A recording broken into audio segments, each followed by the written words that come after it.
No scrubbing, no enzyme spray, no professional cleaning appointment, just a powder, a little water, and 10 minutes. Farmers have been pulling pet stains and odors out of barn floors, truck beds, and livestock areas with this exact method for over 100 years. The cleaning product industry built a $3 billion market around a problem this powder has always solved permanently, for about $1.47. That powder is baking soda. Not a baking soda blend, not a baking soda scented spray. Pure sodium bicarbonate, bought in the baking aisle, in the 1-pound box that costs less than $2 at any grocery store in the country. Before you click away, stay here for 60 seconds. Because what I'm about to show you is not the sprinkle it on the carpet and vacuum it up trick you've seen before. That trick masks odor. What I'm showing you is different. It's a wet application method that permanently neutralizes the odor compounds at the molecular level, the same way industrial odor remediation works, without the $200 invoice. If your dog had an accident on the couch last night and you can still smell it this morning, that smell is not dirt. It is uric acid. Uric acid from pet urine crystallizes as it dries and binds to fabric fibers. No surface spray touches the crystals sitting below the fiber surface.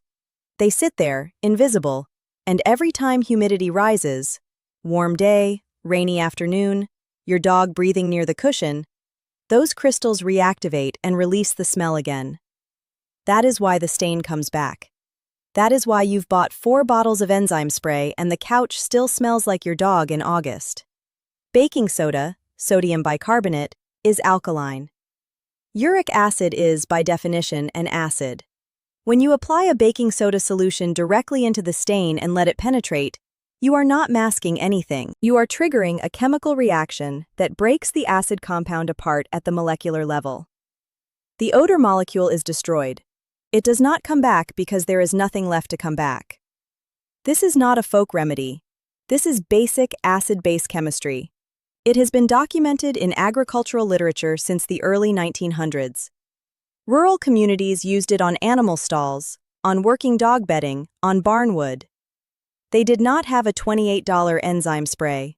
They had a bag of sodium bicarbonate and 100 years of results. The pet cleaning product industry generated approximately $3.1 billion in revenue last year in the United States alone.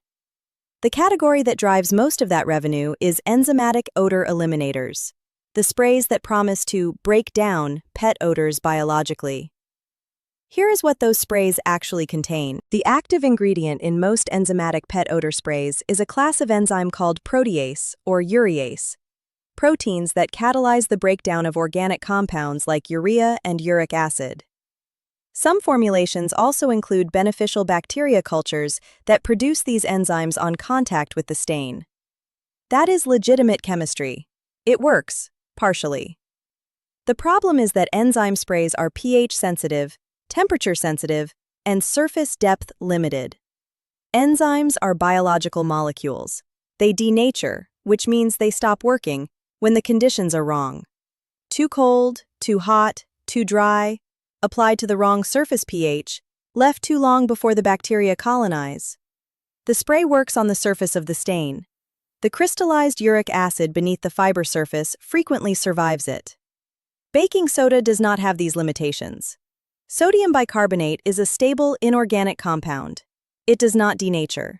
It does not need the right temperature. The acid-base reaction it triggers does not require biological conditions. It requires contact. Applied wet, it penetrates to where the crystals are and reacts with them directly. The cleaning industry has known this since before enzyme sprays existed. They introduced enzyme products not because baking soda stopped working, it never stopped working, but because baking soda cannot be bottled at a markup that builds a $3 billion category.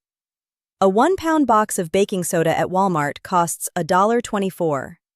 It contains enough sodium bicarbonate to treat approximately 40 to 60 medium-sized pet stains using the wet application method. That is roughly 3 cents per treatment. The leading enzyme spray on Amazon sells for $22.97 for 32 ounces. At the recommended application of 2 to 3 ounces per stain, that bottle treats 10 to 16 stains. That is roughly $1.44 to $2.30 per treatment. The ratio is approximately 50 to 1. For a household with one dog or cat producing 1 or 2 accidents per month, baking soda costs about 72 cents per year. The enzyme spray costs $27 to $55 per year for inferior depth penetration on crystallized stains. There is no version of that math that makes sense unless you understand that the enzyme spray industry exists because nobody told you what the bag in your baking aisle already does. What I've shown you today is one pattern. It repeats. The $1 fix that permanently solves the problem the industry built a recurring revenue model around. Fleas, shedding, odors, dental hygiene, joint pain in aging dogs. The pattern is identical across every single one of those categories. If you want the full breakdown, every cheap method, verified safe for dogs and cats, with specific weights and species distinctions, the link is below. Every method is tested against the same standard. Will it actually make your animal healthier?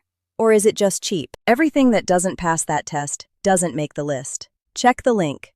The methods in there will save you more than you expect. Here is the exact method. This works on carpet, upholstery, hardwood with a sealed finish, tile grout, pet beds, and car seats. It does not work on raw, unsealed wood or fabric that cannot get wet. Check your cushion tags before you start. Step 1. Blot the fresh stain. If the accident is recent, blot, do not rub, with a dry cloth or paper towel.